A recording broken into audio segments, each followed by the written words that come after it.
But let us get started. I want to talk to you today about the chronic care model, a model that was developed at the McCall Institute for Healthcare Innovation by Ed Wagner and our team in the mid-90s. It's a system improvement model that helps us figure out how to do a better job of taking care of the burden of chronic illness that is swamping primary care. So I want to talk through the model and its components and the important pieces that need to be implemented, and then talk a bit about the research evidence and how it has been supported over time. Kelly, I'm trying to advance the slide as I did yesterday, but it doesn't work. Okay, just make sure you go ahead and click inside on your slide, yep, and then use the arrow. Okay, I found a different spot. Great, thank you.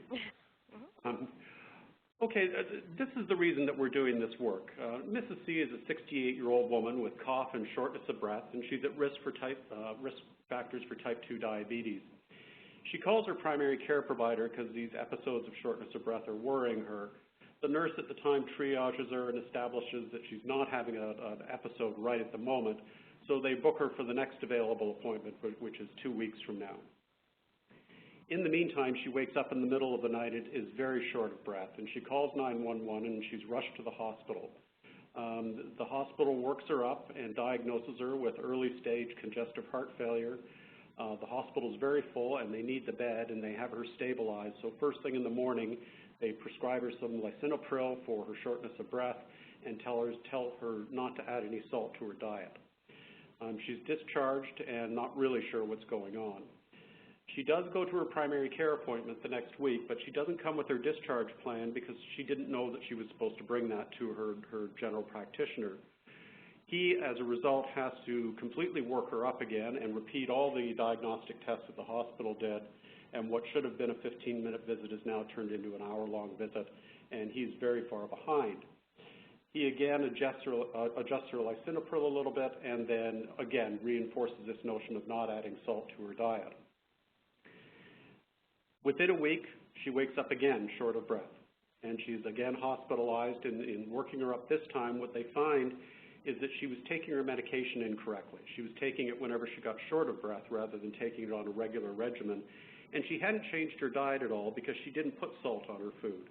But she did have a diet high in processed food, which was never discussed with her in terms of the salt content.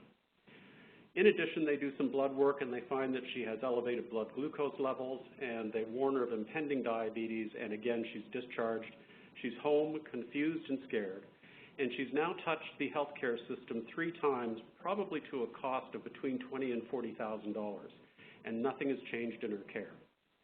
So this is the reason that we have to look at our systems of care and think about how we're going to start redesigning them so that we better meet the needs of people like Mrs. C. And I'm sure all of you know Mrs. C. Some statistics around chronic illness in America: more than 125 million Americans suffer from chronic illness.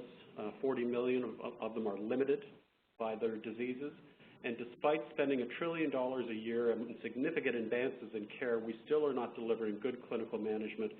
Patients are not receiving self-management support and being taught how to take care of themselves.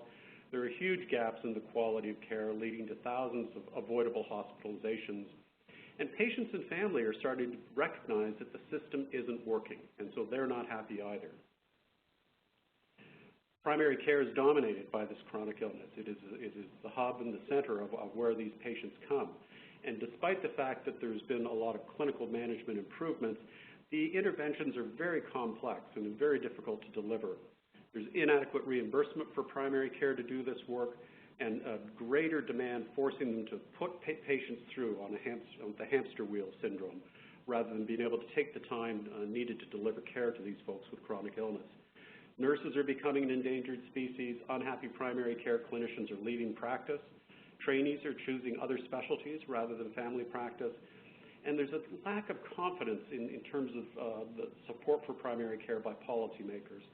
But with all that sort of dismal news, there is interest in trying to improve the system, and there has been a lot of work going on in the last 10 years in terms of how do we change care in the United States so that we can do a better job of taking care of these folks. This is a slide just to illustrate the flight from the medical students to other specialties rather than family medicine or general internal medicine. So in the last 10 years, you can see in the gray charts there a significant drop in the number of medical students going into family medicine and even more significant drop into general internal medicine. Now, what we have to get our head around is the fact that these patients are very difficult to take care of. John Wasson at the University of Dartmouth, who is a family practice doc and a researcher, was noticing in the late 90s that his practice was getting very chaotic. He seemed to be staying later and later every day.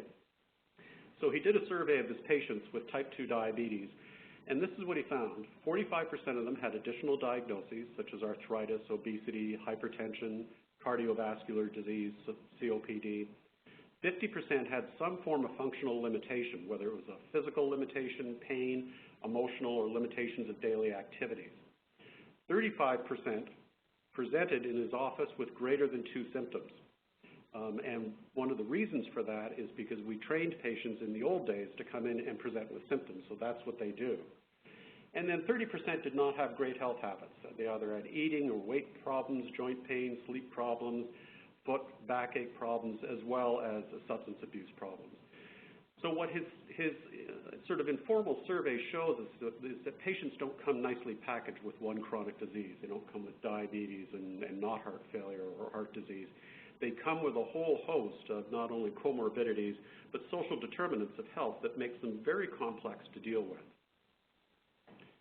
Hal Holman at the University of Stanford pointed out to us that we are currently using the old acute care system to try and manage people with chronic illness. Now, the old acute primary care system used to be, it stemmed from the First and Second World Wars. And the orientation in the system was to rescue the soldier, repair the soldier, and return the soldier to battle as quickly as possible.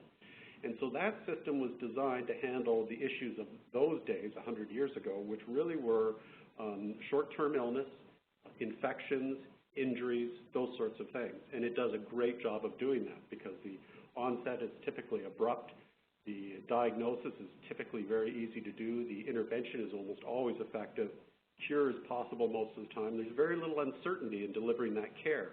And the medical provider's knowledge is what drives the experience because the patient doesn't know how to set their own leg, doesn't know what antibiotic they need for an infection. So it was a medically provider-focused system that worked very well. And it still does a good job of taking care of those short-term illnesses, infections, and injuries. But with chronic illness, what we're seeing is that the onset's often gradual, it's often insidious. It's often been around for quite a while before the patient is actually diagnosed, and the diagnosis can be very difficult. Cause is often multiple and changes over time. There's a lot of uncertainty in the prognosis, and the interventions, as I mentioned earlier, are complex, and sometimes adverse effects are very common. The big thing is that there's no cure here. So these patients are going to be in the healthcare system for the rest of their lives. The other major piece is that patients have experience living with their chronic illness. We now have to partner that with the medical professionals' experience so that it is a common collaborative effort to create care plans, treatment plans, and self-management support for patients. So what Hal Holman is saying is we continue to force this demographic population of people with chronic illness into an old acute care system that cannot do the job. And as a result, what we see are the kind of horrible statistics that McGlynn et al. Noticed in 2003. They are getting better as improvement is happening throughout the U.S. But if you just take a look down at the diabetes section here, for patients with diabetes, only 45% were receiving the 4 basic guideline recommendations. That's a hemoglobin A1C once a year, a foot exam, an eye exam, and a renal screen. And those are just care processes, so that isn't even addressing the metabolic issues that patients need to deal with. So our systems are really perfectly designed to get the outcomes that they achieve. And so if we want to keep forcing people into the old acute care system, those are the results we'll get.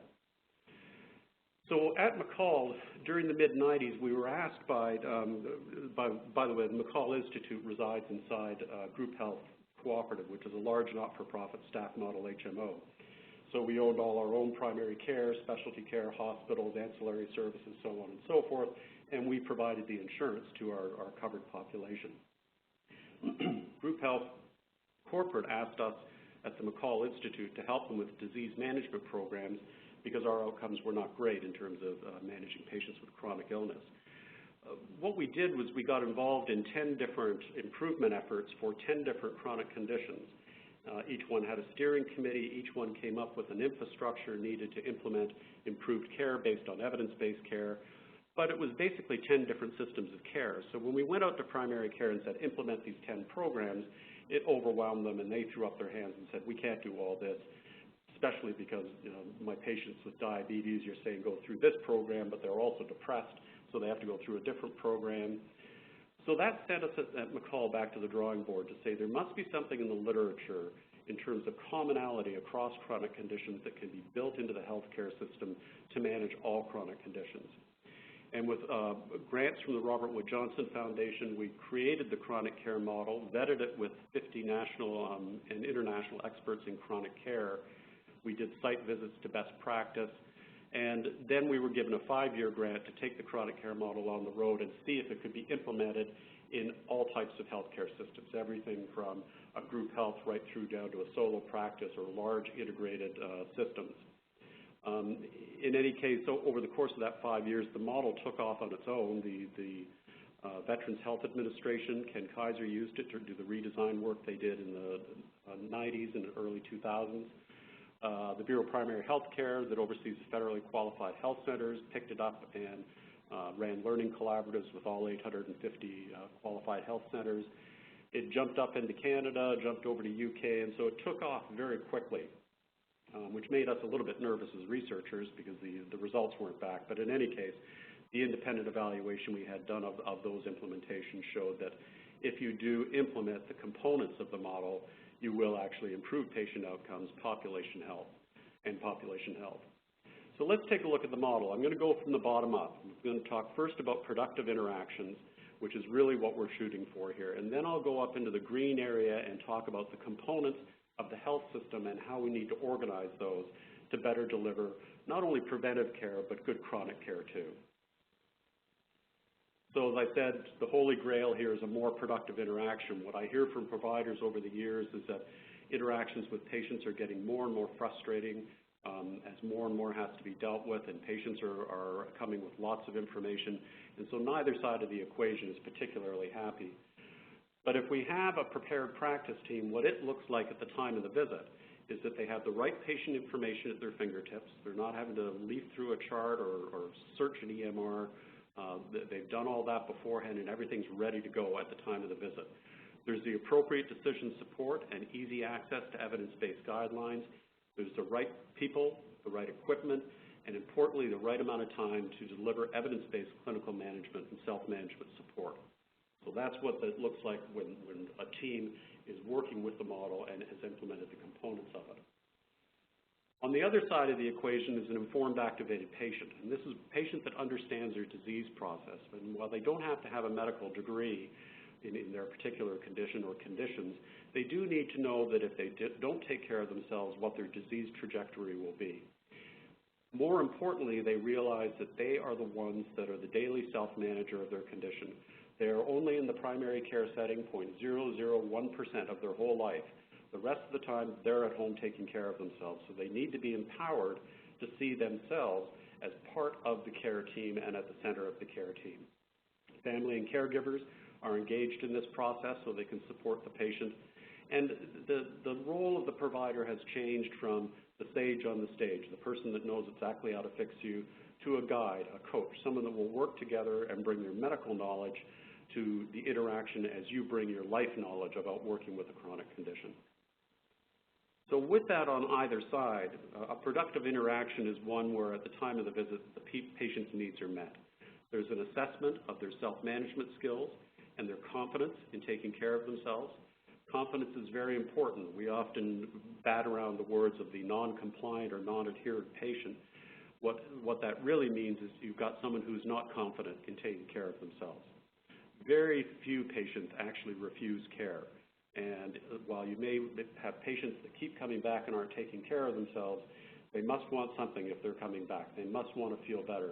And so confidence is usually the issue behind their inability to take their medications or follow their treatment plan. Clinical management is done by step protocol, and you treat to target.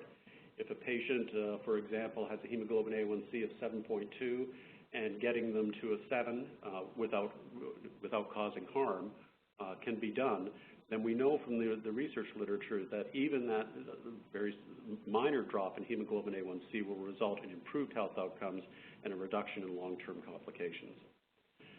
Goal setting and problem solving is done collaboratively with the patient, so they come up with a shared care treatment plan that both the patient and the provider agree to and the patient fully understands. And then there's active, sustained follow-up to make sure that the patient is able to take their medications properly and follow their treatment plan. So that's the bottom part of the model. That's what we're trying to produce in terms of this system redesign work. And I have to emphasize it, that the current flaws in our system is not about bad providers. It's not about people not working hard enough or not doing the right thing. It's about a system that was never designed to support you to do the work that you need to do to manage patients with chronic illness. So let's take a look at the top part of the model here. What I want to do is I'm going to talk about the 4 elements on the bottom first, starting with self-management support, and then I'll move up to the health system, and then in the end I'll talk about the community and the linkage to that. So when we talk about self-management support, the critical changes that need to happen in practice is someone in the practice needs to be trained in how to do goal setting and action planning with patients, and that's essentially what self-management counseling is. The critical thing about self-management support is we can't just deliver patient education, because quite often patients can't take that information and translate it into something that makes sense in their lives. So we have to do this action work with them of goal setting and action planning so that they can integrate that information in a meaningful way. If you can't train someone in the practice, link to educators in the community. There's many resources in the community that can deliver this kind of support to patients. Repeatedly emphasize the patient's central role in doing this work, that they are at the center of it. And then organize the practice team and the resources to make sure that some level of self-management support is delivered to those patients that are in need at every possible encounter. What that means is that self-management support needs to be built into the clinical visit. If you look at sort of the current primary care visit, about the first 10 minutes of it is spent doing medication management, disease severity assessment, treatment planning, and then the last 5 minutes is often spent either begging the patient to do the right thing or threatening dire consequences if they don't. And what we know is that is an ineffective behavioral intervention. What we want to do is take that last 5 minutes and maybe hand the patient off to someone else in the practice to do goal setting and action planning, which can be done easily in that amount of time. In the next CPCA session, I'll be talking more in depth about self-management support, and so we can touch on that.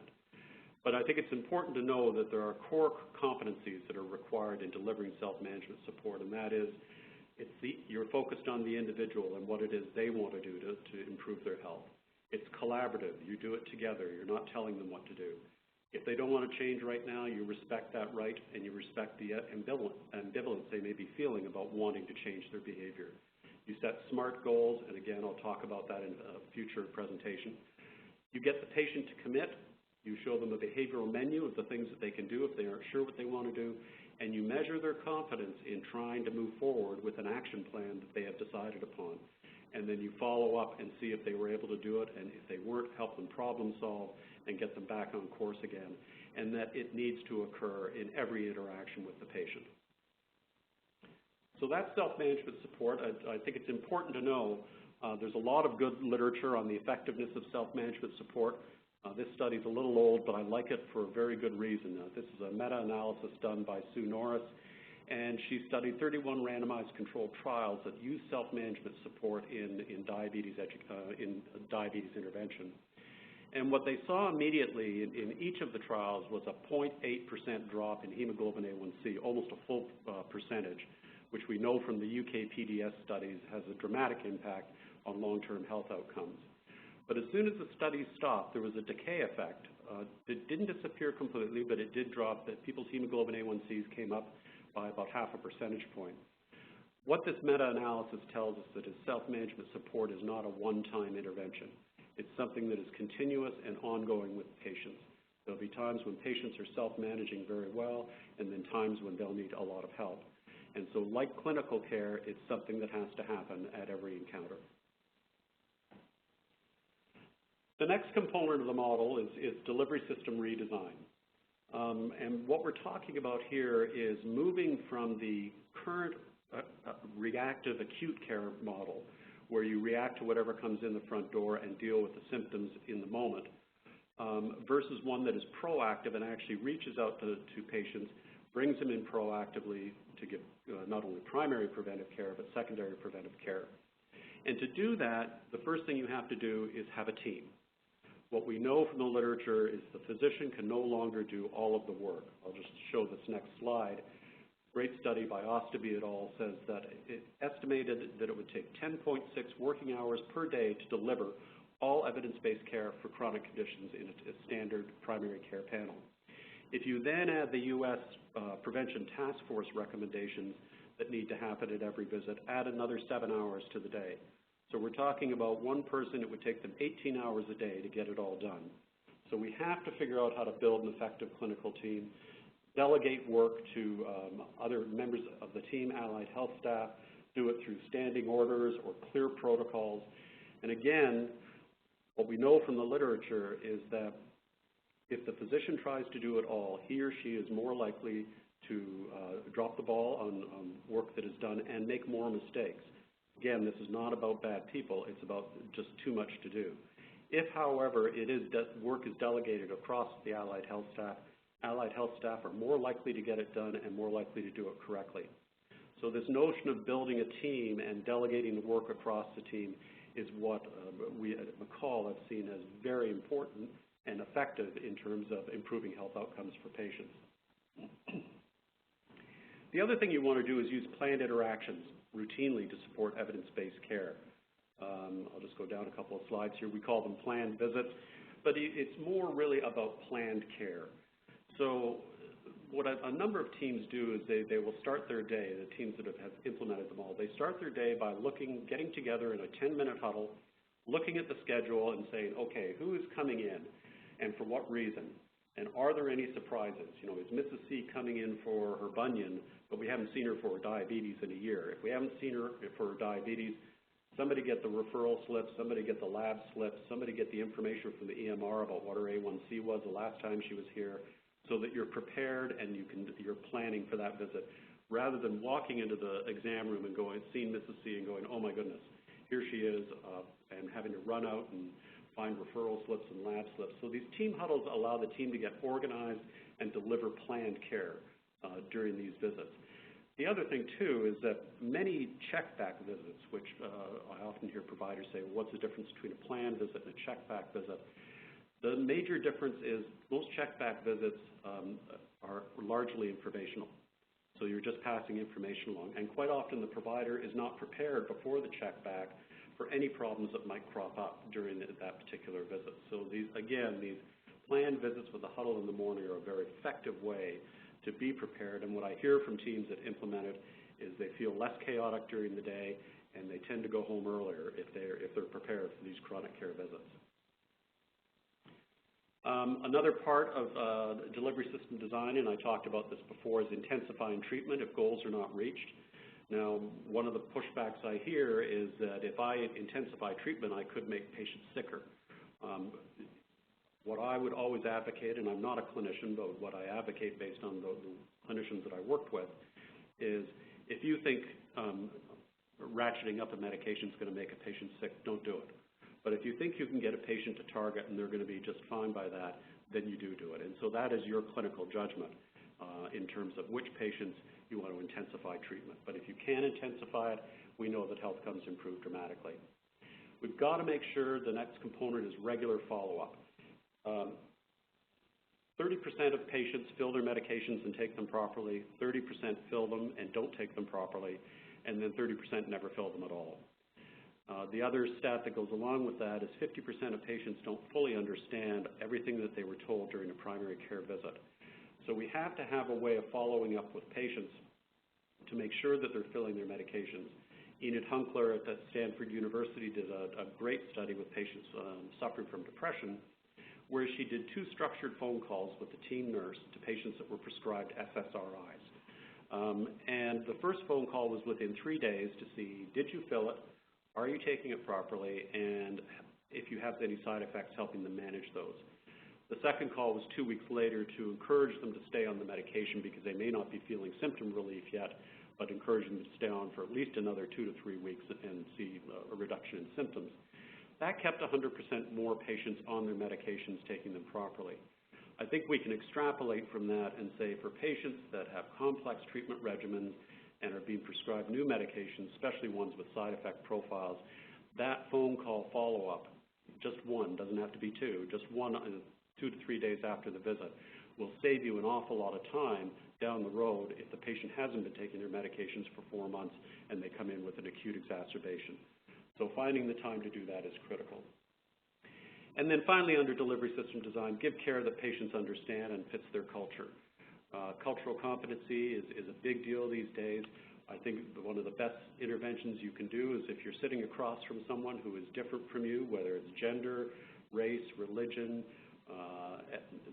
country of origin, and you get a sense that things aren't going right, just stop and ask the patient, are we understanding each other?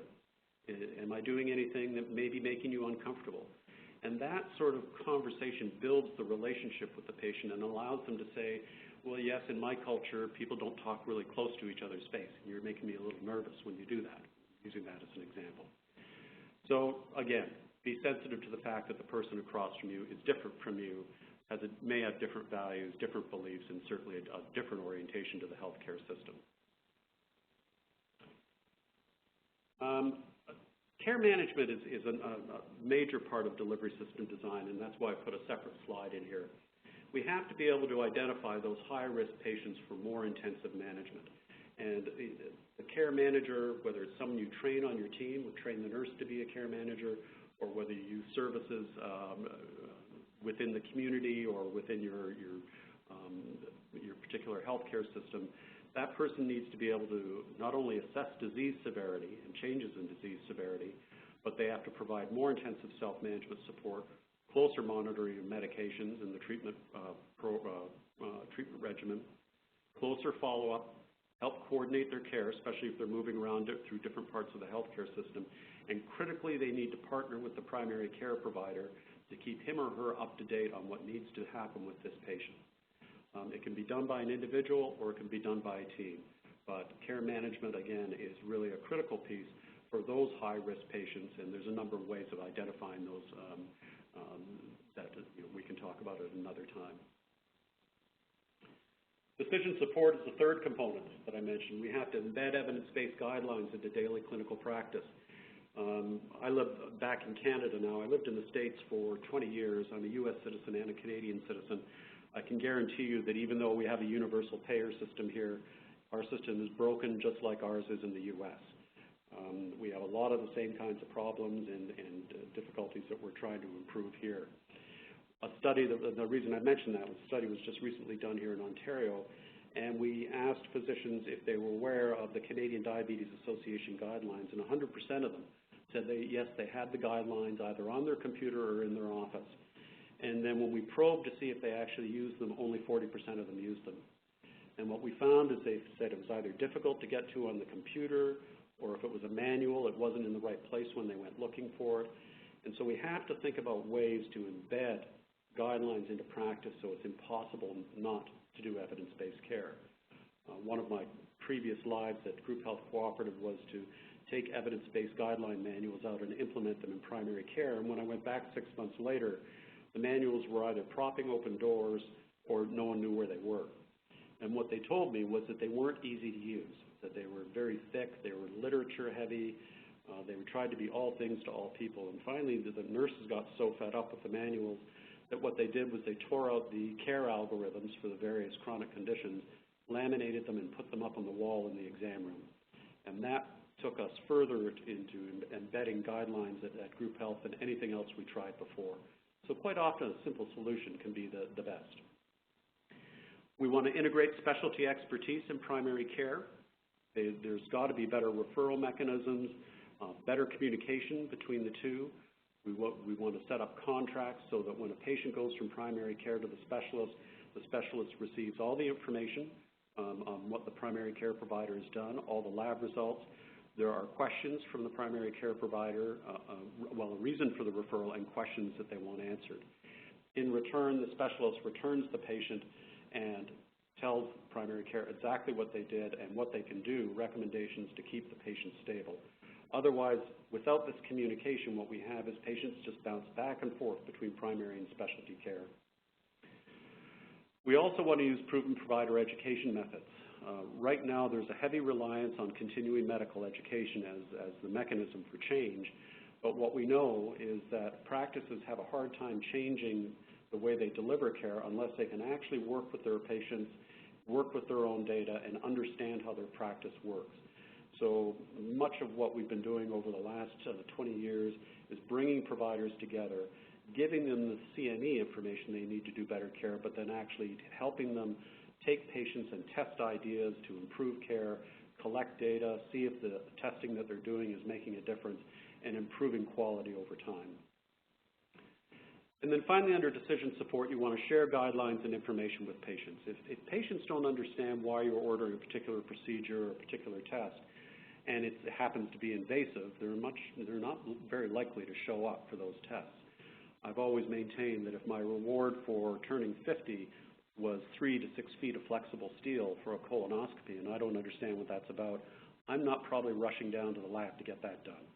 So help patients understand what the guidelines are and how it relates to their behavior and their clinical care, and they're much more likely to engage in the tests and procedures that you need them to do. Just a little word on health literacy and cultural competency. I probably should have mentioned this earlier, but I told you that half patients don't understand their care recommendations, and translation and low literacy materials help. But one intervention you can do that is very effective is at the end of the visit, if you turn to the patient and say, we talked a lot about what your treatment plan should be today. Can you tell me what your treatment plan is? Can you tell me what your medication is that I prescribed and how you're going to take it? You'll hear very quickly what they understood and didn't understand, and it gives you an opportunity to close the loop with them before they go out the door. It's called teach back. It's a very powerful mechanism and often eliminates the need even for those phone call follow-ups with patients, but it's very important to close that loop with them. The last component on that bottom rung is clinical information systems. There's no way that we can deliver population-based care if we don't know who our patients are. So we need information systems that not only do individual care planning, that's very, very important, and most electronic medical records do that very well, but we also need electronic medical records that allow us to pull data out and say, for example, tell me all my patients with type 2 diabetes and show me how many patients have A1Cs over 9, A1Cs between 7 and 9, so that you can start getting an idea of who you need to target for different interventions. It should be robust enough that you can pull that information and drill right down to subpopulations that are at high risk. So, for example, tell me all my patients with type 2 diabetes with a body mass index greater than 30 that are cigarette smokers that I haven't seen in a year. And I actually did that with one of our diabetes docs at Group Health years ago. And while she expected 2 or 3 names to show up, 20 names popped up. And these are folks that are lost to follow-up. So it was a very powerful intervention for her to be able to then call these patients and bring them in, most of which came in. They were asymptomatic, so they didn't realize that they had to come in, but they were able to do an intervention early before they started having acute exacerbations. You also want to be able to use that information to monitor your own performance. So as you start doing this quality improvement and trying to implement the model, you want to be able to track things like percent of patients with an LDL less than 100, percent of patients with blood pressures less than 140/90, so you can see if it's making a difference. Having that information at your fingertips is really the critical piece to being able to deliver proactive population-based care. If you're in a large healthcare system, you want to make sure that your leadership, this is up at the top part of the model, you want to make sure that the leadership supports quality improvement at all levels of the organization. So they have to walk the talk.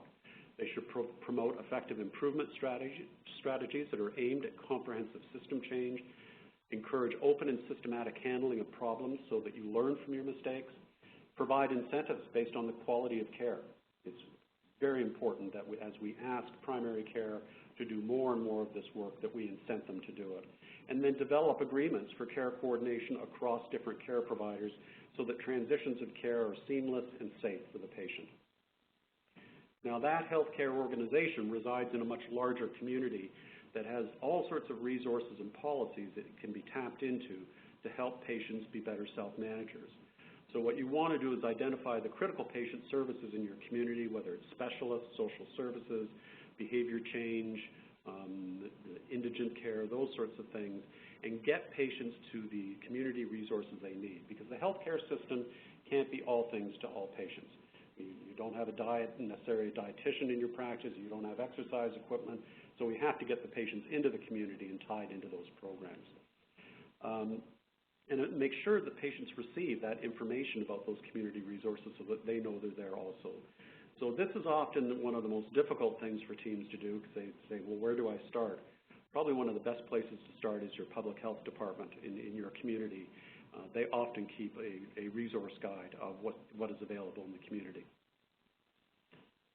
Okay, so that's the model at a glance. What I want to do is just quickly go through some of the research evidence of the effectiveness of the model and the difference that it makes. This particular meta-analysis done by Chonier et al.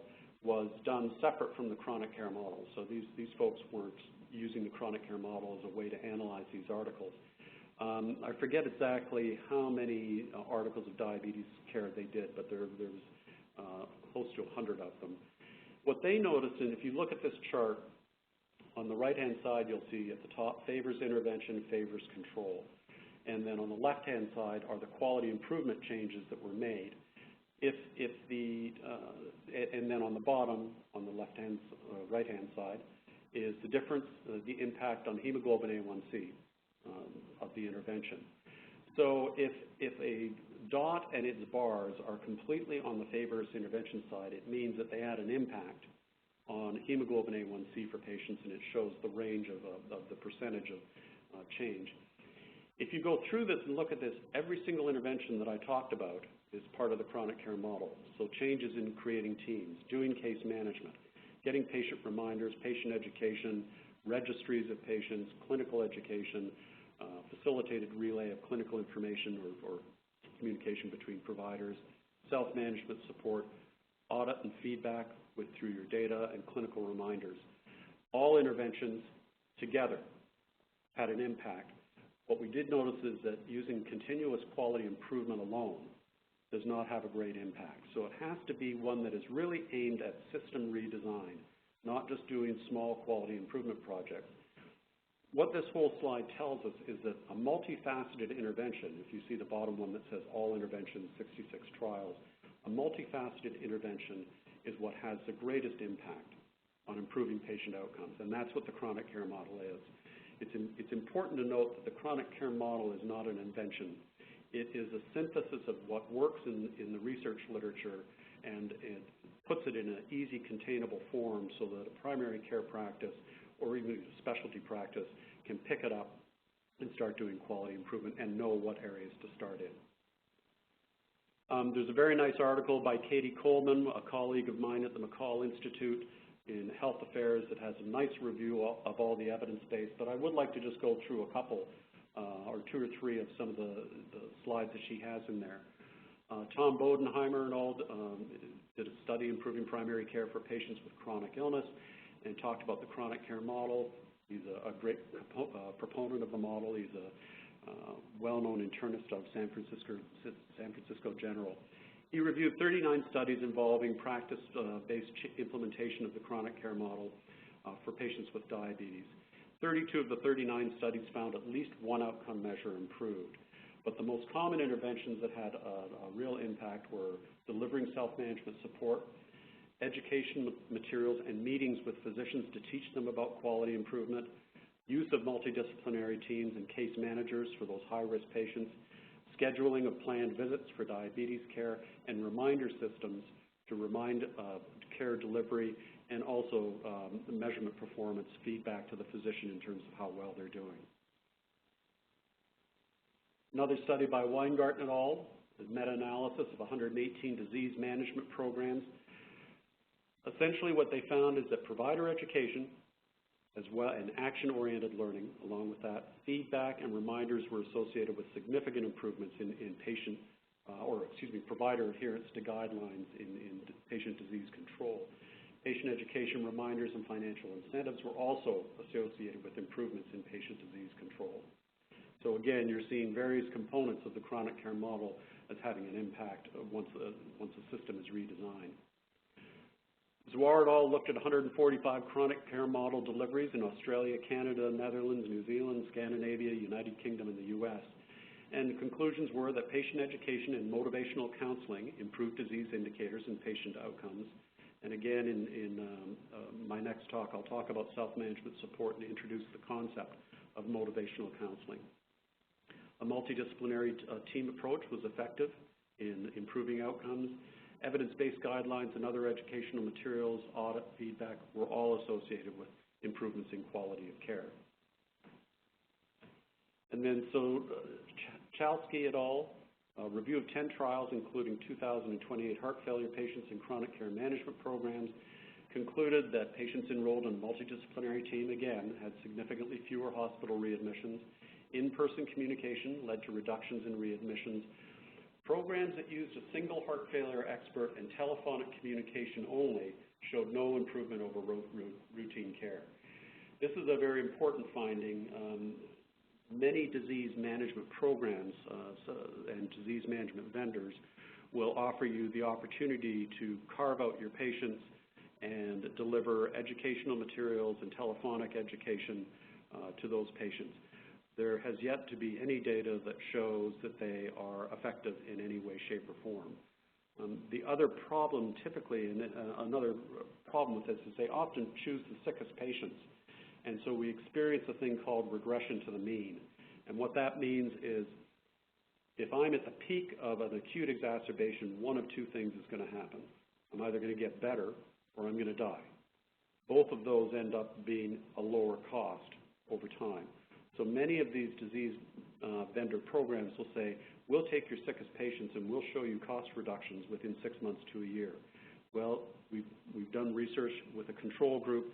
The controls get healthy, just like the disease management ones that were selected. So be wary of carving out. It's got to stay in primary care. The patient, if you're going to use those kind of programs, it's got to be in-house, working directly with the primary care providers. Coleman et al., Eric Coleman, review of 56 disease management studies. Basically, the conclusions were that multi-component interventions were most successful, and as I mentioned earlier, carve-out disease management interventions were less effective than redesign work in primary care.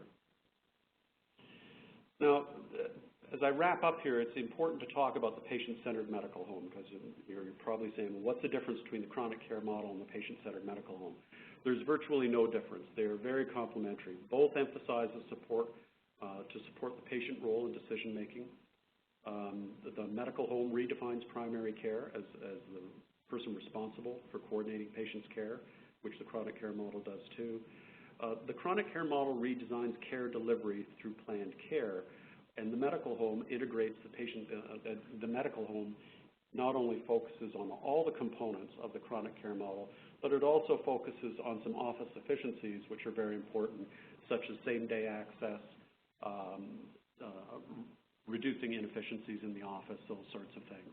So it's a little more comprehensive, but just know that you're not looking at two different models. We actually worked very closely in the development of the patient-centered medical home and with NCQA when they were creating their accreditation to make sure that these were complementary. These are just the joint principles of the medical home. You've probably heard of them, but you want enhanced access to the system, improved quality and safety. You want integrated and coordinated care across all the systems that the patient may be touching with, and have a healing, continuous relationship with the patient that has a whole person orientation, not a disease orientation. So it's not a patient with a hemoglobin A1C. It's a patient with a whole raft of social, physical, and emotional needs that need to be met. And then there needs to be payment reform so that we can make sure that primary care is being reimbursed appropriately for doing the right work. So what does Mrs. C look like in the new system? Ideally, she would never have been hospitalized for CHF, but let's say we missed it. She goes into the hospital, she's worked up, they diagnose her with CHF, they explain to her the notion of why she should not be adding salt to her diet, and they make it very clear on the discharge plan what they've talked to her about. They explain her medication to her and how to take it properly. But more importantly, after they've discharged her, they fax or email the discharge plan to the primary care provider, who will then, within 48 to 96 hours, bring Mrs. C in for a post-hospital visit. And there's lots of great tools on the web about what that post-hospital visit should look like in primary care. But the important part is we know if she's brought back in that time frame, there's likely to be a 50 to 60% reduction in readmission for her. So she comes in to see the family practice team. They add her to their registry of patients with chronic illness.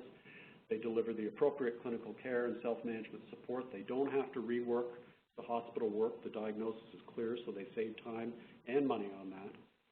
Since she has a risk profile for diabetes, they screen her right there and discover the diabetes early. So she's scheduled for regular planned visits around her CHF and diabetes to get her on board with the treatment plan, get her confidence level up, and help her understand self-management support so that she takes her medications properly, exercises whatever it is she needs to do, and eats properly. Information technology enables all aspects of that care, so it's tracked in the EMR, even right down to what her self-management goals are, so that when you see her next, you can ask her how she's working on her action plans and goal setting. So she may be still scared, but she's confident now that she's part of a proactive, prepared team, and that's really what we're trying to do when we talk about improving chronic illness for patients by using the chronic care model. There's lots of information at improvingchroniccare.org. That's the site out of the McCall Institute.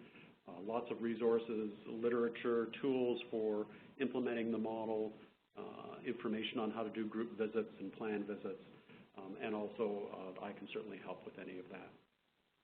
So with